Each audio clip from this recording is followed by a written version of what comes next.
Hello guys, welcome back to my channel. For today's video ay magtatabas ulit kami ng gubat. Yan, day 3 ang pagtatabas namin ng gubat. Kasi itong gubat na ito tatam na namin ng niyog. Kasi madalang ang niyog dito, naman dami ng bunga. Kaso madalang, kaya ang gagawin namin dito ay puputulin. Pero hindi namin papatayin, puputulin lang namin para yung nyug ay naitatanim ng buhay. Tapos babayaan din namin mabuhay yung kahoy na pinutol.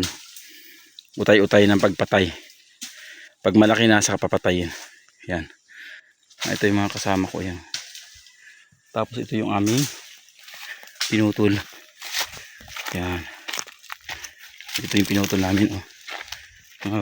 Tinanggalan ng tinanggalan ng kahoy. Yan. Kasi ito napabayaan na ng may-ari. Kaya bininta na. Ayan, nakita naman yung mga nyug. Ayun tinan mo ito. Pakita ko sa, ayan. Yan. Yan. Kuha na mamamatay na yung nyug. Nakapansin nyo. Yan mamamatay na siya kasi puro damo. Yan. Tapos yun dito sa baba ay, yan sapot din ng damo. Ayan. Hindi gaano makita. Ayan pinutol namin. Papakita ko sa inyo ng gusto. Ayan ayan ayan nasa baba yan mamamatay na yan kuha na siya, maliit ang dulo. Tapos ito naman sa baba ng kahoy ay puro damo. Pinagpuputol namin ang mga kahoy nito para taniman ng nyug. Yan. Tapos dito sa kabila, doon sa kabilang sapa, dito ay naputol na rin namin. Pero yung ibang gubat na yun, aming tataniman pa rin ng nyug. Ang nyug nga pala ay pampatibay ng lupa. Yan, yung mga ganitong variety, yung Laguna Tool na nyug. Yung tumataas na maabot ng 100 years ng edad, pero nabunga pa rin. Yan. Ayun tinabasan namin yung kabilang yun. Nakita nyo sa baba ng nyugang yun, tinabasan na rin namin. Pero yung tabi ng tabi sa hapa, hindi namin puputulin ang kahoy.